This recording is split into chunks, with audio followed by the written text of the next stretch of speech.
Is there anyone here from the Ministerial Alliance? Pastor Basin. He's here. Good evening. Let's bow our heads for a moment. Eternal God, we thank you, O God, for these proceedings, O God. We ask a special blessing over every council member, everyone that is gathered here, O God, for the conducting of this business, O God. We pray, O God, that every decision that is made, O God, every discussion tonight, O God, gives you the glory and the honor and is pleasing unto you, and that all people are served, O God, according to your will. In Jesus' name we pray. Amen. Amen. Rachel, would you like to lead us in the pledge? Sure. I pledge allegiance to the flag of the United States of America and to the republic for which it stands, one nation, under God, indivisible, with liberty and justice for all.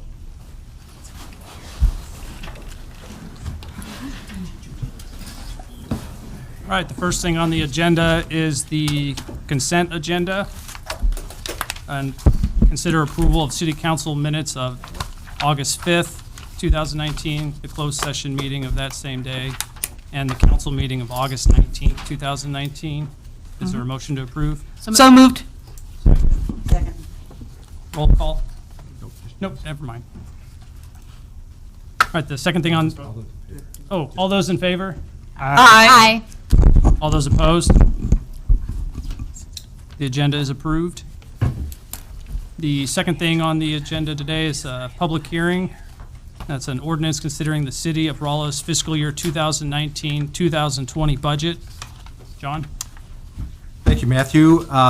Council, we've been working on this for several months with department directors, and as you know, the budget continues to be a tight, difficult prospect. As I said at the budget workshop, it's a little bit deceiving when you look at the budget, though, because it appears on the surface as if we're ending the year with a really nice, healthy surplus.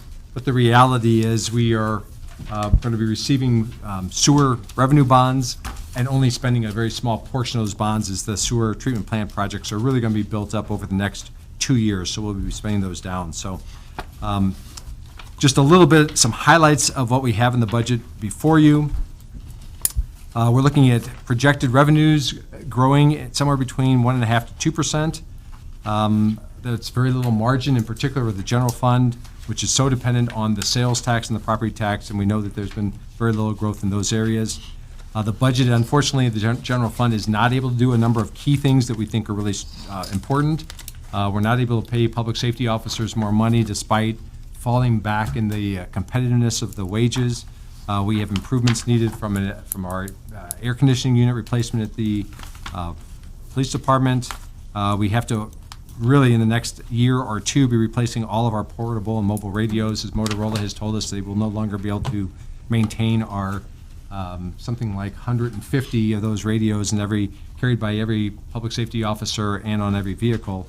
And those parts are not available for replacement as we head into 2020. So that's just an example of the things that we're facing that we were simply not able to address in this budget.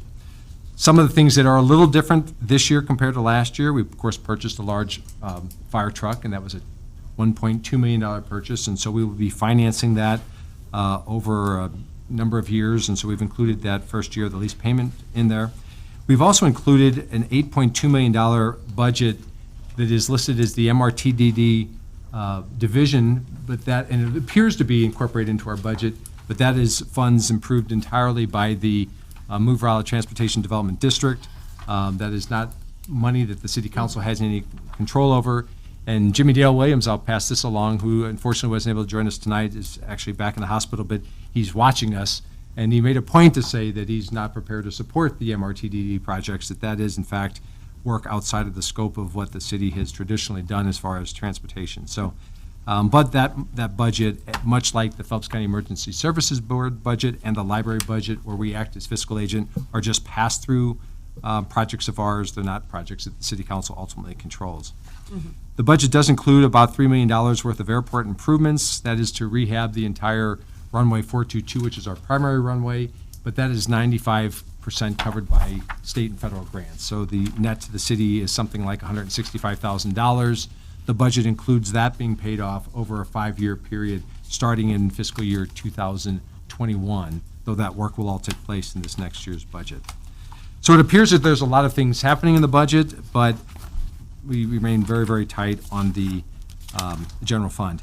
Since the presentation at the workshop that we did just last week, we do want to provide an update. We didn't talk much about it that night, but RMU and the staff and the mayor have been having conversations about things like street lighting. Street lighting is something the city inherited about 10 years ago when we restructured our, the way we're charging our payment in lieu of, or the franchise in lieu of fee for RMU, which is now at 5%. That was a cost of about $165,000 that actually was reduced in operating costs when we went to LEDs. Now that we're picking up capital costs in there, it was back up to about $165,000. In conversations between RMU and the city, RMU is going to pick up the full cost of street lighting. It's always been a gray area. Is street lighting an RMU service? Is it a transportation-related service? Or is it a public safety service? And we've kind of bounced it around to various budgets, but in the new 2020 fiscal year budget for RMU, they will be picking up all of the street lighting costs. That's a savings to the street fund, street capital improvement fund, but the real squeeze, of course, is to the general fund. What we're proposing in this budget is the $100,000 general fund subsidy to the airport is actually picked up now by the street capital improvement fund. So there is a $100,000 savings to the general fund. The obvious question would be, what might we do with those funds? My suggestion is, as we have it in the budget, we leave that in reserves. We had almost no margin in our really $10, $11 million general fund budget. We had a surplus of about $60,000. With those savings, that'll give us a savings of about $160,000. Our goal is to have a reserve fund balance of $300,000 each year to begin building back our reserves, which are at about half of where they should be. And then let's just see how the use tax goes. Let's see how the year progresses. And if we have an emergency purchase, at least we have a little bit of money set aside in reserves that we don't currently really have available. So all of that is in the budget that's before you. I included the budget letter, which is one of the requirements of the state statutes, along with a corresponding ordinance. So we would recommend a public hearing on the budget itself, and then followed by a first reading. And then we would come back in 2 weeks and do a final reading of the budget for the fiscal year that begins October 1. Okay. So I'd be happy to answer any questions.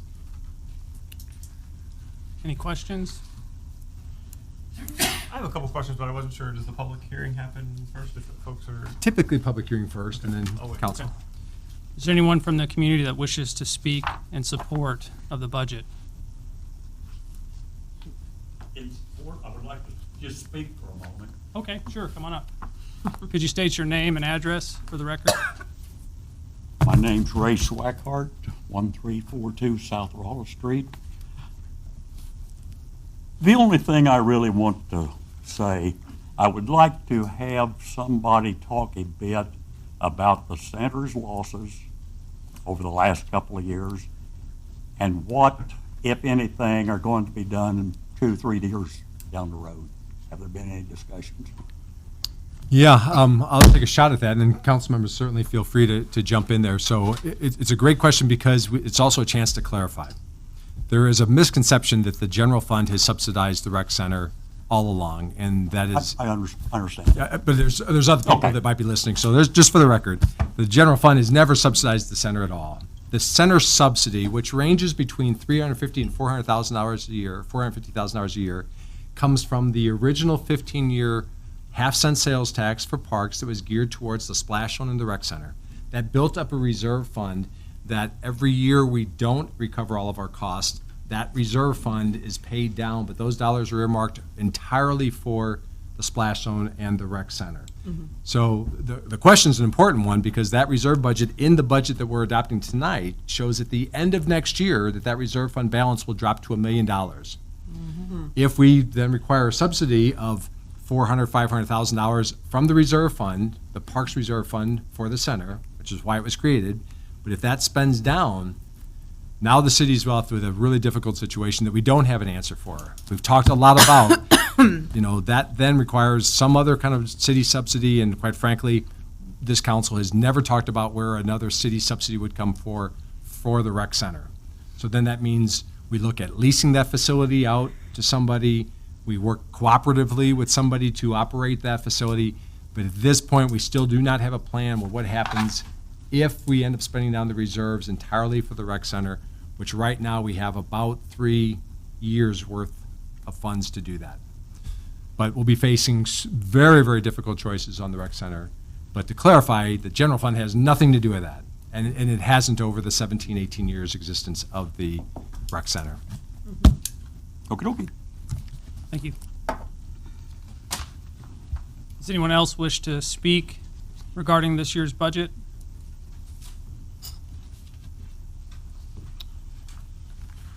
Questions from the council? David? I have a couple. So actually, it's great that Mr. Schweikart brought up the center. I was actually planning to just have a couple comments about the center.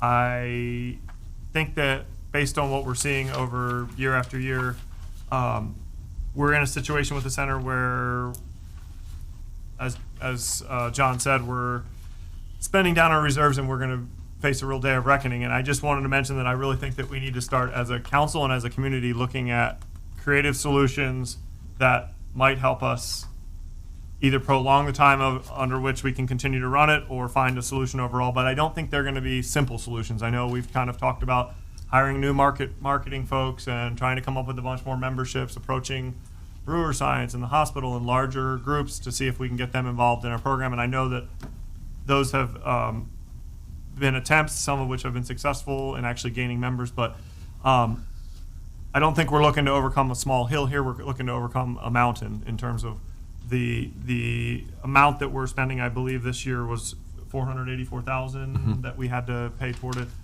That number is so large based on how many other needs and things in just if you look at our budget as a whole. I know this is a separate fund that John mentioned. It is not coming out of the general fund, but it is still money, taxpayer money. And so I just invite the community as well as the council to start having the discussion of any kind of creative ideas that could help us look toward how can we keep this center potentially open that is important for our community, but realizing that it's not going to be a small solution. Probably it's not going to be one hiring somebody else or making a couple small decisions. It's going to be a new way of looking at how it works. So I just thank one of our citizens, Mr. Schweiker, for bringing up the idea, and he obviously has been involved with some of these things before, talking with recreation center boards and those kinds of things, that he knows where we're at, but not the whole community does. And I think this is a great time. I mean, 5 years ago would have been a good time too, but this is even more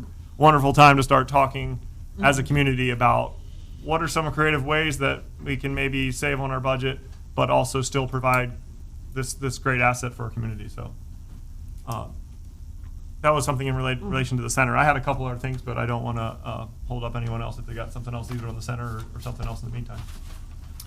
I have one, and I apologize for not being at the budget meeting the other day. You might have discussed this. I was just thinking about the unfunded radio situation and wondering if there might not be some sort of a FEMA grant or some other sort of public safety grant out there that would help us in defraying some of that cost. Almost assuredly not.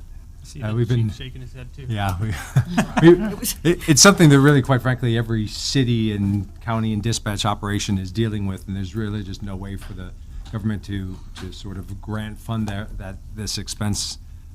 So this is a key piece of what we do. The cost to replace all of these units at one time would be $855,000. The budget showed that as a 5-year lease on that. And we weren't even able to fund the 5-year financing part of it. So again, it's going to be one of the critical parts of the use tax that we're just going to have to be honest with folks and make sure that they understand what that potentially can do. We do have a little bit of money in both the police, fire, and actually even in animal control, that if we have one go down, we can replace a couple, but we're talking about 150 total radios between the portables and mobiles, one carried on every officer and in every vehicle that we have. So Okay. no easy solutions to that one. John, if we buy these radios to replace, are they compatible with our current radio system? Yeah, they will be. Yeah. In fact, all the upgrade is with all this new technology in mind. Our system's 10, 11 years old at this point, I think, chiefs, and And Motorola simply just doesn't have the parts to maintain this piece of equipment. I have something actually I would like to add to just that that line of thinking there. So I'm definitely a proponent of buying these radios. I think that they're a necessary component. Communication is very important in emergency services. I just had a couple questions about the current radios in the sense that, so I can understand better. I know I've been part of emergency services when, for example, the analog to digital changed over. And if you had an old analog radio and you didn't have the digital, you were kind of really not even compatible.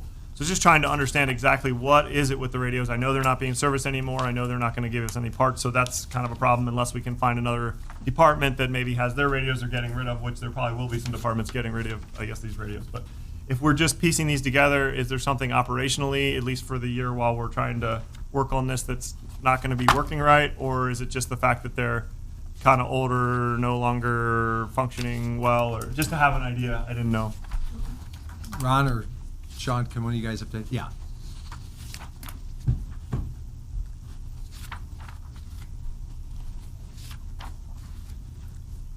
The current radios that we have right now are about 12 years old.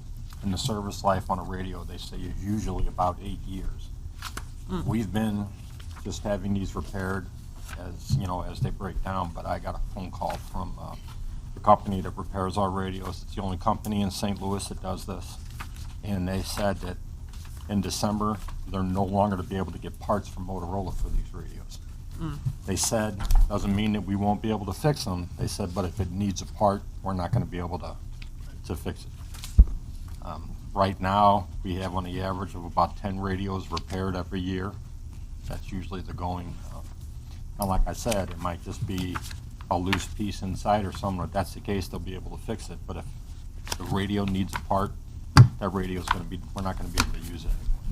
So from a functional standpoint, the radios themselves will do the job communication-wise. It's just that anytime they break, we're Right, kind of out on a exactly. radio. Yeah, the radios, as long as they'll last, Okay. they'll be able to use. We're not changing our frequency at all. We just need new radios. And the new radios we're going to get, once we get them all, they're going to change to a higher frequency, but not until we are fully equipped with all the radios to be able to do that. You can choose when to do that, kind of. Well, Highway Patrol we'll call Highway Patrol because they're wanting everybody in the state to go to these new very high frequency radios so that you can communicate from one place anywhere else in the state. But they will not do that until we have all the radios. They'll have the same frequency. It's just somehow Highway Patrol, they make a change to where the radios can be used anywhere. That'd be nice. Thank you. I had a question, kind of related to the radios, and excuse me if my ignorance is showing through, but would it be possible to do like a replacement cycle, like you said 150, so like do 50 this year, and then the next year do another 50, and the next year do another 50, so it's not 800,000 at once, but I don't know, like with the specs of, what he's talking with the frequency, but at least you're not, Yeah, you could do that, and we would do that if we had those funds, but even 50 of them at $6,000 a piece approximately is $300,000, and we don't have that. What we were proposing, even the budget, was to do lease purchase financing over a 5-year period of time. So we'd have gotten them all replaced and then paid something like, what was it, $180,000 a year towards that purchase, and the funds aren't even there to do that. So, like I said, we've got in the budget enough to replace a few as they go bad, but we would have to, we can't replace more than about 8 or 10 and stay within with the budget that we've got. Now, if revenues do better than expected, sales tax does better than expected, if we're very fortunate on the use tax, then we'll fund some of those urgent needs in the police and fire departments. But even in that case, we'll pay it off over a 5 years period of time. So you're right. There's no way we could afford to go out with $855,000, but the reality is we can't even afford to replace 50 of them at a time. We can afford to replace about 8 or 10 at a time. is this something we can look forward in the future, that instead of getting to a point where we're having to replace everything, that we do have some sort of replacement cycle where, this block and then 5 years later, those are replaced. Yeah, you can do that. Things like radio, you want to make sure they're all completely Right.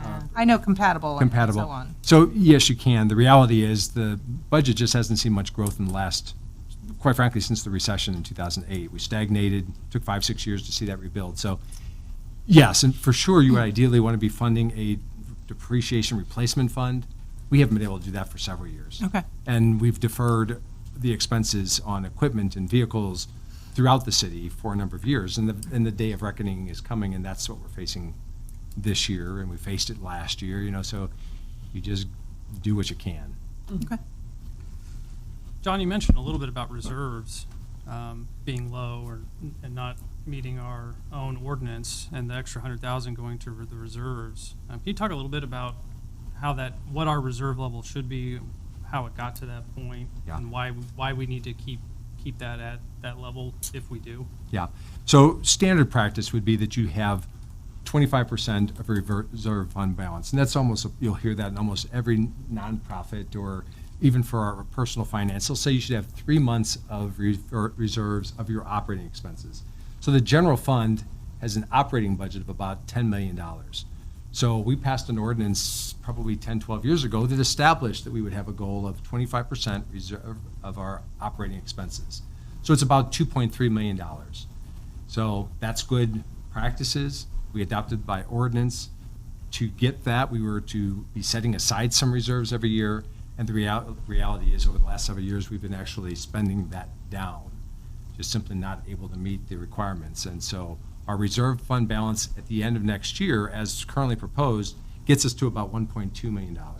So we really have about 45 days operating cash flow in the general fund. And think of the general fund as being that entity where sales tax, property taxes are covering those programs that don't have a revenue source. So that's not environmental services, that's not sewer, that's not street, that's not parks, and that's not the center. Those all have their own revenue sources to operate.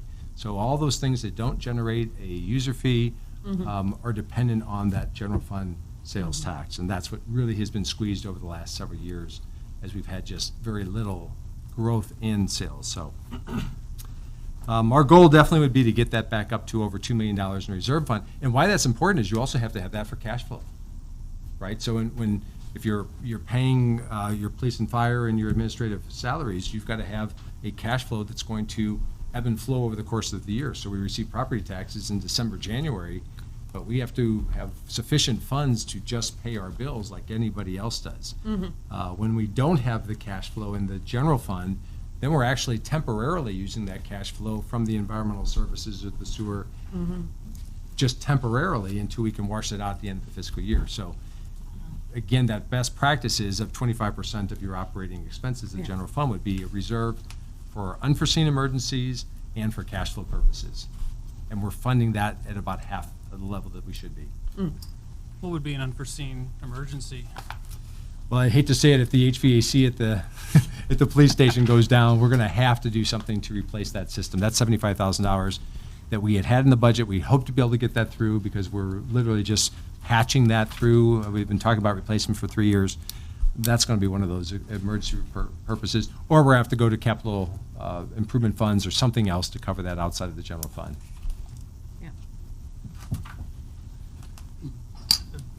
Yeah, I have one more comment about this regarding the center. That I think that we need to approach the community center as a community center too, at least to try to start having people think of it as a community center. It's like nothing else that we have in town that offers so many opportunities for a variety of people, young and old, multiple times throughout the day, meeting rooms and so on. And it's I understand, I know the history of the center, but community centers are generally a good thing for a city to have.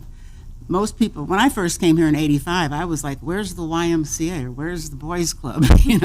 I wasn't even thinking community center. I came from the city, But so it's a feature of cities, and I think as a city, a modern city, a growing city, a 21st century city, we should have those amenities available, and it actually looks good for companies and people moving into the area. If you have few nice shops to, you know, nice pubs to go to, restaurants to eat at, and a community center. Even though you may not, you know, for years I didn't have membership at the community center. I had it at a private health club. But it is a different animal, okay? And so I think if we could try to implore people to think of it as such, you know, not embrace it completely, I mean, that will never happen, but I think that we should make an effort to try to see it that way. And it might help, you know, as we move forward to try to solve the issues of the city rec center. Thank you. Thank you. David, did you have another question? One more question, then I have one statement, and then I think that's it for me. I wanted to look at our budget summary where it talks about public safety compensation. We have a number of unfunded needs and priorities for the city that aren't being taken care of. We've talked about it a lot, but the importance of our police and fire and having them fully staffed and getting quality recruits, et cetera. So I know we have a number there that's 215,000. I was just curious for the moment, just for thinking about it for the future, what we've included in that. Is that police pay? Is that something else with the police or fire? Just to have an idea. So we have 37 police officers total from the chief all the way down. We have 29 firefighters. So combined, I think that's 66 of those folks. Now, there are records clerks, there's custodial, there's dispatchers, which are paid for entirely separate. So that dollar there is a range of about $3,000 per position, somewhere between $3,000 and $4,000 position. We may do more on the entry level just to compete, Right. less as you work your way through it, and then it adds to it the cost of FICA, Social Security, and loggers. So we had to add about a 20% factor to that cost, but that's directly towards salaries and the benefits associated, which is just sort of a, Go ballpark to start. yeah. We may decide, talking to our chiefs, that, you know, especially the police, I know they're having a real hard time recruiting, that it might need to be more than that, than the 3,000, especially on the entry level. That's something, this is just a ballpark figure that might even be low, basically, but it's given an idea for all the emergency services Right. to have a $3,000 increase based on what we're having trouble with that. Right. Okay. This is a great time. Last thing I want to say is, as a community, kind of address the community and say, budget time is always a good time to look at what your city's doing with the money that they're collecting it with your taxes. And personally, from having been part of the council for 3-4 years, I really feel like the city does the absolute best and most efficient they can with the money that they get from the taxpayers. I have not noticed personally a lot of waste or abuse. I feel like our department heads are very, very good at putting the basics that are absolutely necessary, and what we're seeing is, and it looks like it's going to get worse in the future, is holes in our budget for things that are really important. And an example would be, hey, we're not paying enough our police department to even get people recruited to apply, and that's hurting our ability to have staffing on the streets for our police, for example. Our radios, which are a huge, important component of emergency services, we can't afford to update our radios that are 12 years old. So I don't think we're looking at things that are being inefficient with taxpayer money or unfairly spent. And I think everyone here has tried to be, especially staff, as wise as they can with, hey, how do we manage what we've got? We don't want to we can't overspend our budget. But based on all those things, I mean, I could go through the whole list, and those important ones are only the really important ones. There's the next step down and the next step down that are also important. And it's all unfunded right now, and it's not going to get better in the future. This is where I would say the internet is one component of the use tax. It's a big component of it, and there's basically out-of-state purchases. And so we're looking at an election in November where folks will get to vote on the city level and the county level for this use tax. I'm sure we'll be talking about it more in the future. There'll be I'm sure John's going to talk about it later, but there will be an information session September 5th, which I think is this Thursday at 5:30. And I think we'll readdress that later in the meeting. But there'll be ample time to learn more as the public, and I would encourage everybody in the public to learn more about this. But the way I see it from everything I learned about it is we have a leak in our budget, and that is where we used to have people doing all their shopping in town. They now can do it on the internet solely if they want and not spend $1 in our town. but they still do drive on our streets. Our police still do respond if they have an issue. Our fire department's there to put out fires. All the services that are coming in are still happening, whether you buy on the internet or you shop here in town. And that's a problem for our city if we don't collect that. Because then people are driving our streets and getting our police services for nothing if they're buying strictly online. So just as a kind of a point I'd like to make is that I think the government is being very efficient here with your Rolla city government, and that there's just a leak that we need to fix. And I think the use tax is at least a big one-part component to that. So please educate yourself as a community. I'm still doing that myself, even from all I've learned here on council. And go to the polls there the best you can, at least to understand what it's about. So, Thank you. Any other questions? Seeing none, can we have first reading? An ordinance adopting an annual budget for the fiscal year beginning on October 1st, 2019, and appropriating funds pursuant thereto. Matthew, if I can just give a reminder, if you all would bring the budgets back or hold the budgets for the next agenda, we just as soon not have to copy all those pages. So just Perfect. a suggestion if you can. And efficient. Happy to save paper. Yeah.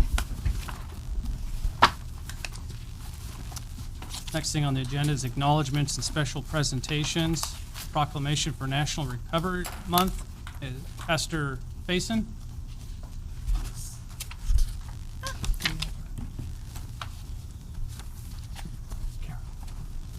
Good evening again. I'm Pastor Faison, and also my wife is here, Evangelist Terry Faison. We pastor a small church here in Rolla, Allen 72, right above the MFA building at the top of the hill, called New Dimensional Christian Ministry. And so today I want to share some thoughts with you regarding the National Recovery Month. So, all right, it's going. Okay, so just a little bit about National Recovery Month, and then I'll just tell you a little bit about our church involvement with this. Basically, Recovery Month promotes awareness for substance use disorder and mental health disorders, and recovery support for both. And part of what this is about is bringing awareness to the community, as well as celebrating those who are in recovery, organizations who help support people in recovery, from health organizations to first responders to faith-based organizations, and just a celebration of people who are involved in the lives and contribute to the treatment and overall recovery of those individuals. And so it also helps spread a positive message, because people do recover. And people go on to lead successful lives, and Recovery Month really spotlights this by sharing testimonials of people who have been through recovery or are currently in recovery. Families share stories, as well as we will have guest speakers involved who will come and share their journey of recovery and words of encouragement.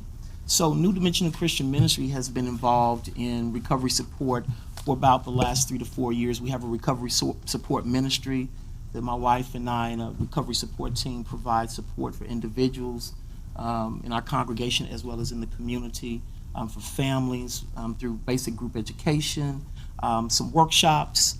And what we have found is that many people, not just those who are in recovery, but many people are very interested in this and want to know what they can do to help, as well as be of support to those in the efforts that we're making. And so as part of the community, one of the things that I want to do this year, we celebrate within our congregation for the milestones that people reach, but we wanted to celebrate in a larger way. And SAMHSA, the Substance Abuse and Mental Health Administration, every year for the last 30 years is the 30th anniversary for National Recovery Month. We're joining with them in support of recovery. And one of the things that they are doing is branding this year with the small letter R, and the R is for recovery.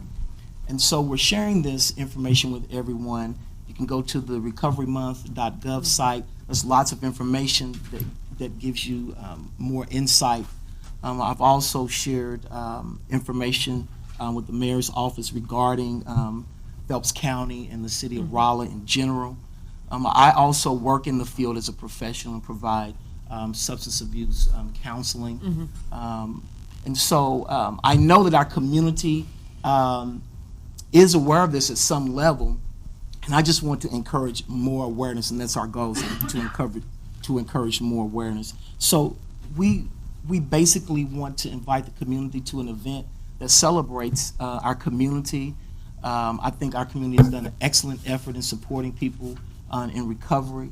As I listen to many children and adults and families who have experienced struggling with recovery for mental health disorders as well as substance use disorders.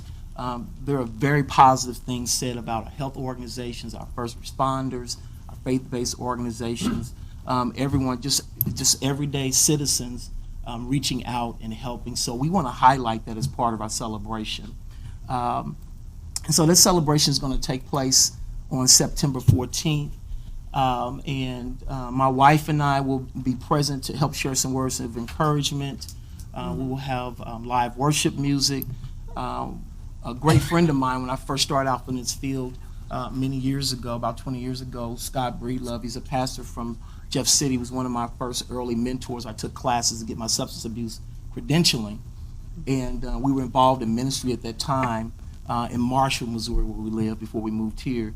And Scott and I have kept in touch over the years, and I'm really excited to have him come. He has such a powerful story and words of encouragement. Also, Bobby Joe Reed, the founder of the Healing House in Kansas City, had an opportunity to see her in one of her workshops, and she's done an amazing job. And so she has a very powerful message as well. And then we get to hear some people who are local to our community speak about their journey of recovery and their experience. And so, again, it's a celebration. We want to encourage everybody to come, and I ask that we requested a proclamation to bring more attention to this month. Celebrations are going on all over the nation, as well as in Phelps County on that weekend. So I thank you for your time. Thank you, Darren. Now, obviously, the mayor wanted to be here to present the proclamation to you, but he's asked me, since he couldn't be here, to read it.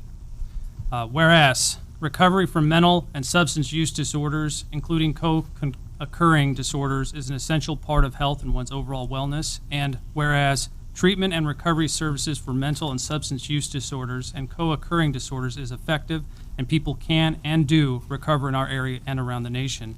And whereas addressing and overcoming mental and substance use disorders and co-occurring disorders is essential to achieving healthy lifestyles, both physically and emotionally, and whereas we must encourage relatives and friends of people with mental and substance use disorders and co-occurring disorders to implement preventative measures, recognize the signs of a problem, and encourage those in need of help to seek appropriate treatment and recovery support services. And whereas an estimated 18 drug or alcohol-related deaths were reported in Phelps County during 2017, with an increase from 5 drug-induced deaths in 2015 to 15 drug-induced deaths in 2017 reporting year. Also, approximately 1,800 people were hospitalized either for mental health issues or alcohol drug use in Phelps County, Missouri during the 2017 reporting year. And whereas to help more people with lived experience achieve and sustain recovery, the U.S. Department of Health and Human Services, the Substance Abuse and Mental Health Services Administration, and the City of Rolla invite all residents of Rolla, Missouri to participate in National Recovery Month. And now, therefore, I, the mayor, by virtue of the authority vested in me by the laws of the City of Rolla, Missouri, do hereby proclaim the month of September 2019 as National Recovery Month in Rolla, Missouri, and call upon the people of Rolla to observe this month with appropriate programs, activities, and ceremonies to support this year's National Recovery Month's theme, Join the Voices for Recovery, Together We Are Stronger, and celebrate the 30th anniversary of the Recovery Month observance. Thank you. Thank you, Darren. Thank you. Darren? I'd just like to make a comment to Mr. Faison. Yes, I want to sir. say thank you so much for coming and the work you're doing. I thought an interesting thing to mention is that I just read an article in the Phelps County Focus. I'm not sure how many folks saw it. Yes. Talked about the opioid crisis. It talked about what number in the country that we are in our county. I don't know if folks saw, but there's about 3,142 counties or county equivalents in America. We were number 101. That's the top 3% of places that dispense the most amount of opioids in the last, I don't know what the time period was, but over probably the last about 10 years, we were the top 3%, our county. So everybody knows about the opioid crisis. Our first responders see it every day, and we need all the help we can get. Yeah. And so this proclamation and what you folks are doing, what our CIT, Crisis Intervention Team does, all those pieces together for our community are so important, and just want to say thank you for being here and bringing this, highlighting this. Thank you. Any other questions for Darren? Thank you, sir. Thank you Appreciate for it. your time. The next item on the agenda, well, not on the agenda, but added last minute, is Richie Myers regarding the Celebration of Nations. Always a good topic. Thank you. First off, I'd like to thank everyone for all your continued support in this, our 10th year. We have figured that we're receiving about 4,000 guests, and that's amazing. 80 countries represented in our parade. Very nice number for a city of 20,000 people. We couldn't do it without, like say, your continued support, all the offices in the city of Rolla. It's really a pleasure to work with the street guys and the police and the electric and everyone. They're so friendly and so easy to get along with. I don't think other cities are like this. I really don't. This is a really nice community. I've lived here most of my life, and it's fun to see how the campus and the community work together, and then for there to be so much acceptance for our international students, and they really appreciate it. So I actually thought I was coming here to get your blessings for the parade, and so I'm going to tell my boss that you didn't vote on it. But John reminded me that had been taken care of last year, so I'm just here to thank you for everything you do for us. Thank you. Yes. September 28th. David? I just want to say thank you right back at you and all your committee and everybody that's working on this, because this is really a premier event for Rolla. And I think the tone it sets for our whole community that says we are a welcoming community to everyone of all different nations, of all different backgrounds, exploring all the different foods and everything, all the different cultures. Yeah.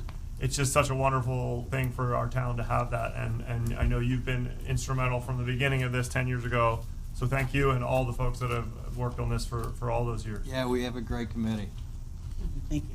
Yes. And if I may also add on to that, as a city council member and a faculty member at Missouri S&T, I appreciate this event and how much attention and support it gives to our international student population, which is an incredibly valuable part of our university community and our city as a whole. So thanks. Okay. Hope to see you September 28th. Thank you. Thank you. With boots on. The next is the report of mayor and council reports of boards and commissions, city departments. Any questions? Seeing none. Old business.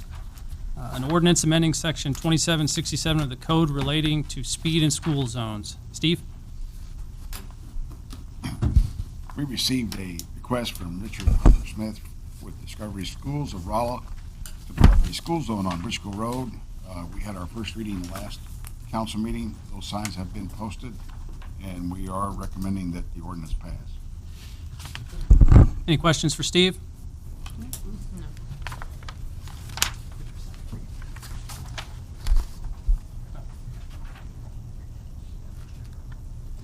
Can we have a second reading?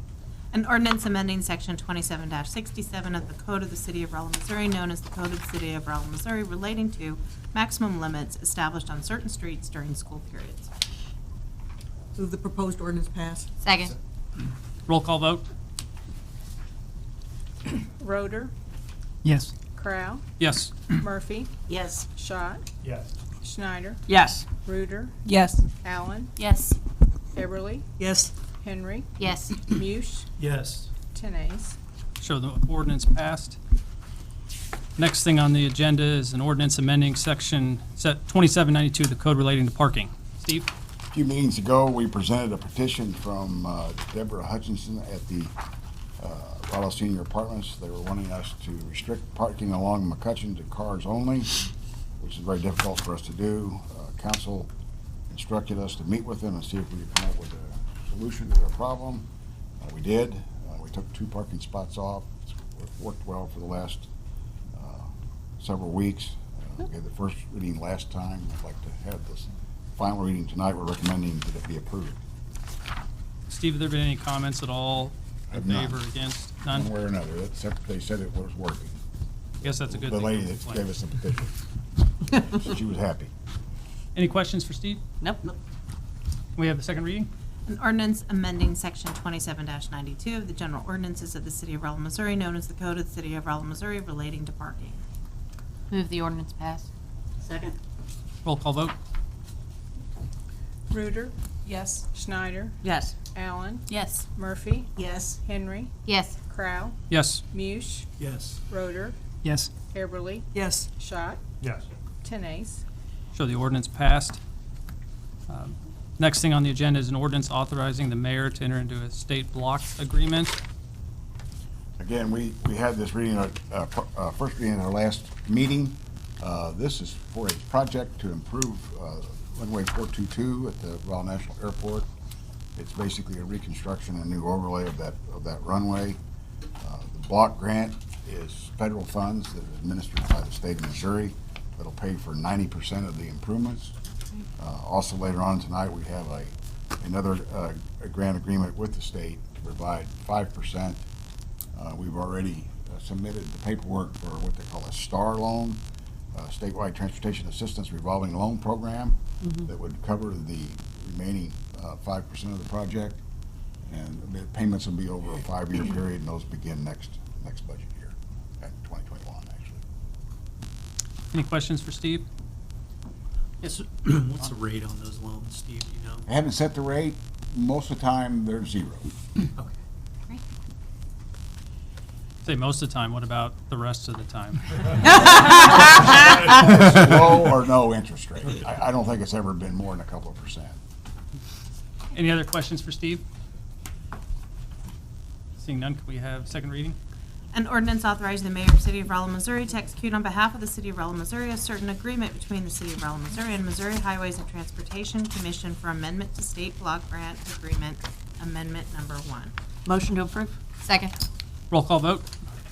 Allen, Yes. Henry, Yes. Murphy, Yes. Schneider, Yes. Reuter, Yes. Muse, Yes. Roeder, Yes. Eberly, Yes. Crow, Yes. Schott, Yes. Tenace. The next item on the agenda is an ordinance authorizing the mayor to enter into a Missouri Highway and Transportation Airport Aid Agreement. Steve? This particular ordinance would authorize us to enter into the agreement for the additional 5% of funding from the state of Missouri. Any questions for Steve? Seeing none, can we have second reading? An ordinance authorizing the mayor of the city of Rolla, Missouri to execute on behalf of the city of Rolla, Missouri a certain agreement between the city of Rolla, Missouri and Missouri Highways and Transportation Commission to design and construct Highway 422 rehabilitation and Exhibit A update. So moved. Is there a Second. Roll call vote? Crow, Yes. Schott, Yes. Reuter, Yes. Schneider, Yes. Murphy, Yes. Henry, Yes. Muse, Yes. Roeder, Yes. Eberly, Yes. Allen, Yes. Tenace. Ordinance passes. We have one item, new business, an ordinance setting sewer user rates. Darren? So staff's been reviewing the cost of treating extra strength sewer. The attached ordinance would change those surcharge rates. So there's a whole lot of stuff in here for 2 changes. We have one industrial user in town, so this will only affect one user. Won't affect any, citizens, they're all normal strength. So the two changes are we currently charge 93 cents per pound over 200 milligrams per liter for BOD. We're proposing to change that to 67 cents per pound for anything over 250 milligrams per liter. And we charge 74 cents per pound for total suspended solids over 250 milligrams per liter. And we're proposing to change that to 14 cents a pound for anything over 300 milligrams per liter. So, like I said, there's a whole lot of stuff in there, but that's the only changes. Darren, if there's only one user that's currently needing this ordinance, is this ordinance, or is this paying for it, the cost? Right, that's what we were figuring. Those prices hadn't been looked at in over 10 years because we just hadn't had anybody in town that was, discharging industrial waste, strength waste. So, when that, user came to town, we've been monitoring, checking our cost and what we think it costs to cover it. So the general citizens of Rolla, this will have no impact No whatsoever? impact, none. Okay. Any other questions? Yes, John? So this is separate from the other sewer increases that were, Correct. okay, this Yeah. is totally aimed toward the extra strength sewer. Correct. Okay. I'm gonna do it. So at the risk of being indelicate, what does it take to generate extra strength sewer? Someone had to ask. I'm curious. In this case, this user discharges sewer that we run a test, see how much oxygen that the sewer absorbs in 5 days. And so, a normal households will be, 250 milligrams per liter, and they're well in excess of that. It's really classified as industrial waste if you almost just It wanted is. to look at it, an easy way of comparing this to residential waste. I mean, it's not hazardous waste, it is just really strong sewer. Nothing we don't normally treat, it's just, it costs us more to treat their sewer than a normal user, so they need to pay more. Any other questions? Thank you, Darren.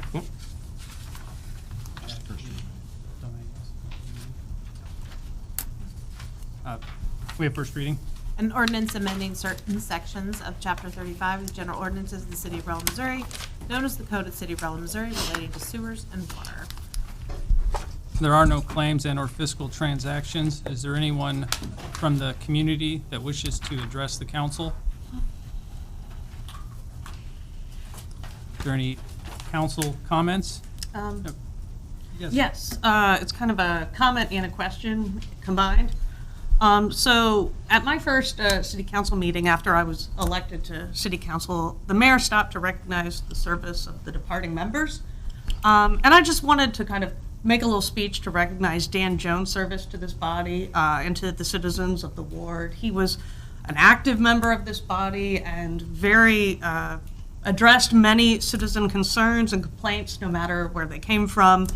I've heard from citizens who Dan helped get like sidewalks addressed and issues like that.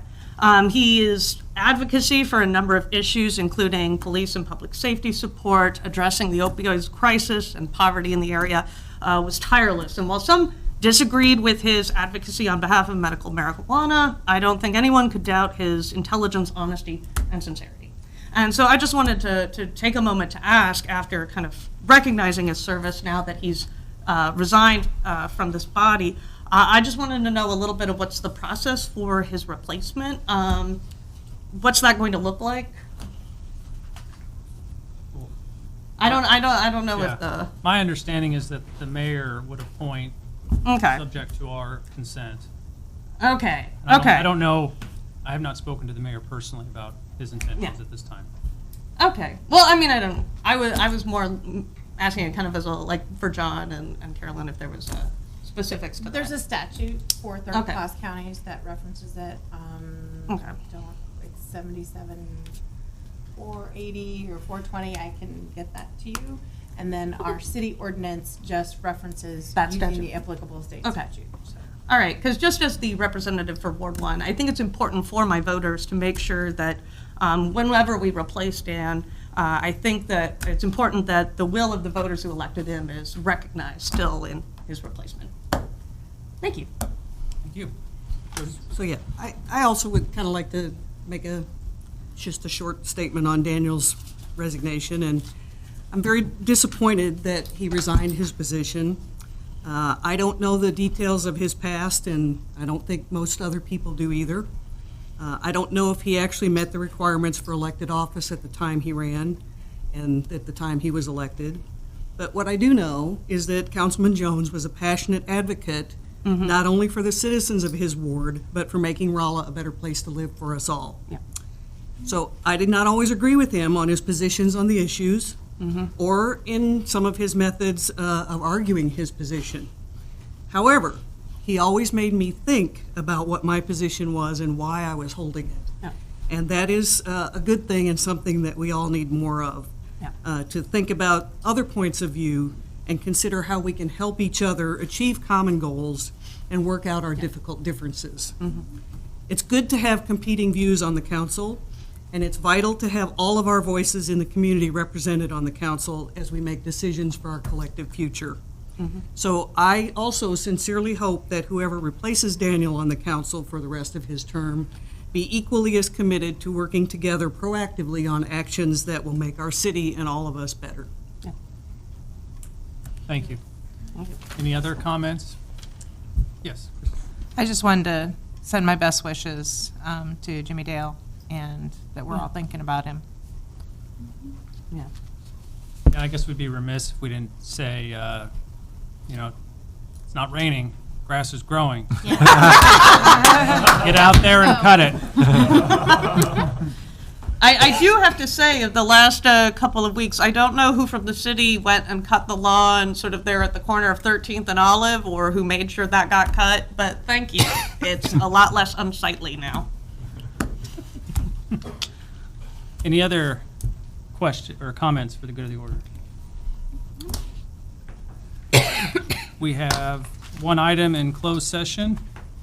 I'm sorry, I wanted to mention quickly, and David brought it up, but the use tax meeting, again, is this Thursday at 5:30 at the county multipurpose room. City, county, and St. James will speak very briefly, then Stuart Haynes from the Missouri Municipal League will really be the feature to give the background as to the use tax and its importance. And as David mentioned, this is going to be a hard campaign, a difficult issue to convey to the public, but it's a critical issue for our basic services and needs here. So, thank you. That's tomorrow at the courthouse? Thursday. Thursday. Thursday at 5:30. Okay. I'll be there. Like I said, we had one item in closed session. Is there a motion? So moved. Second, Roll call vote. Eberly, yes. Allen, Yes. Murphy. Yes. Schneider, Yes. Reuter, Yes. Mush, Yes. Henry, Yes. Crow, Yes. Schott, Yes. Roeder, Yes. Tenace. Carol, Rodney did say that Terry did that. According to those two sections, he agreed. So, I'll take it back.